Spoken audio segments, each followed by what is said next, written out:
იზრდებიან. მარშმელაუს ფუტკრები მართლაც დაფრინავენ.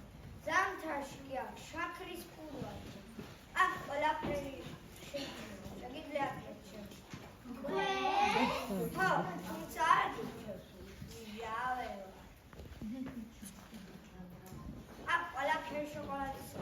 ხე, ბუჩქები, ყვავილები, თანაც უმაღლესი ხარისხის.